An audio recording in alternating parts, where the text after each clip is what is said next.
The dominance of Nigerian artists in the Afrobeat industry in Africa has been a point of challenge for them. Many people are coming out to say they want to stop themselves or their DJs from playing Nigerian songs in their country, and this has been evident enough based on the videos we saw on social media. A lot of people are stressing that yes, some countries like Cameroon, Ghana, and some other countries around Africa are just envious of the successes of most African artists to an extent. When you check their chart right now, we are dominating their chart. That is quite embarrassing to their music industry. But trying to physically stop Nigerian music in their country is not going to work. Music is beyond physicality. That is something you need to understand. You should allow your people to embrace the music they want to embrace. And if you want to take control of your music industry and the things they are listening to in your country, you have to collaborate internationally so that you will acquaint yourself with the international music environment to an extent. I remember those days, like in 1999, 98, we were still listening to other countries' music, like US music and the rest. And those music industries, they dominated the Nigerian music industry to an extent. And that was embarrassing to Nigeria at a time until some Nigerians started investing in the music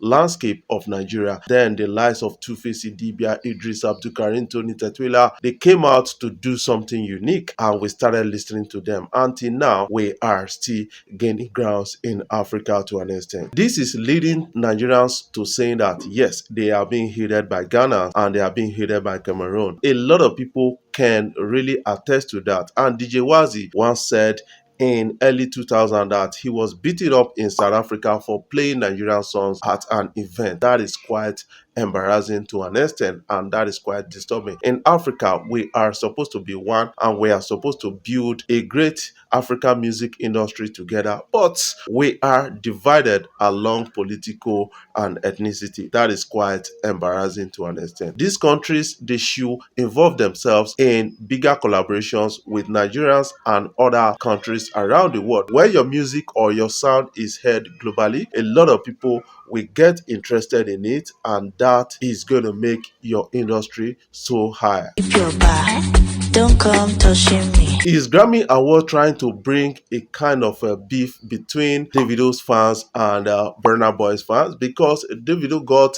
3 Grammy nominations, and in that categories, Burna Boy was still nominated. Right now, is Burna Boy against Davido or versus Davido for their fans out there? You know, their fans like making out troubles and the rest and all these kind of things. All the same, I say it's a success for the music industry in Nigeria, and we've got to celebrate it to an extent. What is your own take about that? Some people are saying that this will bring about a rift between their fans to an extent, and when we are pushing for a reconciliation move between Davido and Burna Boy, some people are really pushing for a conflict between them. We should stop the conflict and encourage them to unite with each other. What is your own take about that? Leave that in the comment section. Many people are really concerned about Rema not getting a Grammy nomination. That is quite disturbing to an extent. One of the biggest songs in Africa, or the biggest song in Africa in 2023, is by Rema. That is Kanda Remix, Rema featuring Selena Gomez. And that was able to get a billion stream on Spotify and got some certifications around the world. But still,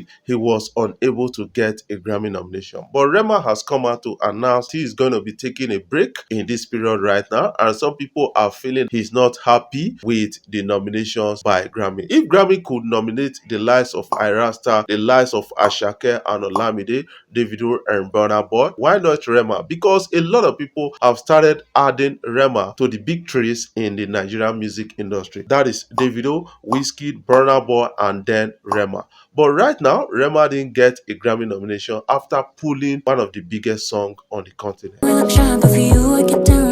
Davido's Timeless album is one of the most successful albums of 2023 in Nigeria. That is what I can tell you based on some statistics that album has actually grossing. And recently, that album is the only Nigerian album on US Billboard chart number 39 on that chart. That is a big win for Davido to an extent, and some people are saying Timeless is a big album and we have to celebrate with Davido on his win. On this, what is your own take about this? I want you to put that in the comment section because a lot of people need to understand what is happening in the Nigerian music industry and the African music landscape. Fally Ipupa headlined a show at the Oval Arena in the UK. A lot of people have been coming at me saying that I thought some people said Fally Ipupa cannot shut down London where they speak English. Yes, he's an headliner of that particular show. Ticket was still sold very cheap for people to be able to afford and come to that show. Apart from that, it's not an excuse. You have to understand that that arena is only 12,500 capacity. I still maintain my ground on saying that he cannot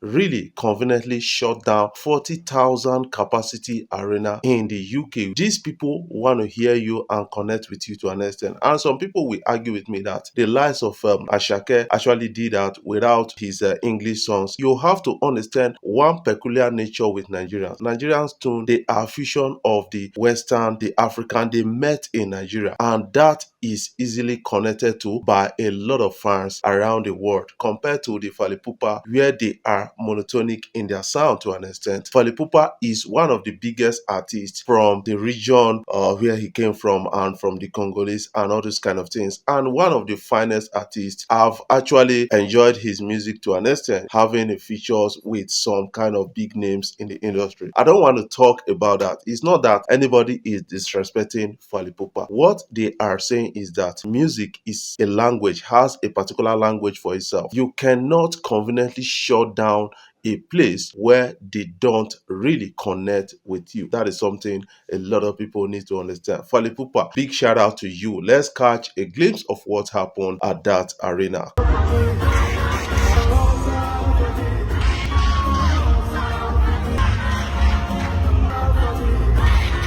These guys are really promoting Africa around the world right now. I have to celebrate them to an extent. Grammy has started a fight between Burna Boy and Davido's fans right here. Davido was nominated into 3 categories that Burna Boy was nominated also. This is a big one and a lot of people are really getting concerned about this. These categories are Best Global Music Performance that has Davido and Burna Boy, Best Global Music Album, and Best African music performance. A lot of people are really arguing on this. We have to give them a break. To an extent, Davido, this is the first time he's getting nominated by the Grammy Awards and the Academy, and that is a big win for Davido to an extent. Burna Boy was able to bag 4 nominations at the Grammys, the highest in 2023 in Africa. That is a big win for Burna Boy. Should Burna Boy win that category or Davido? Based on the recent statistics, Davido is going home with award at the 2024 Grammy. And Davido's Timeless album ranks number 39 on 50 best album of 2023 on Billboard. The only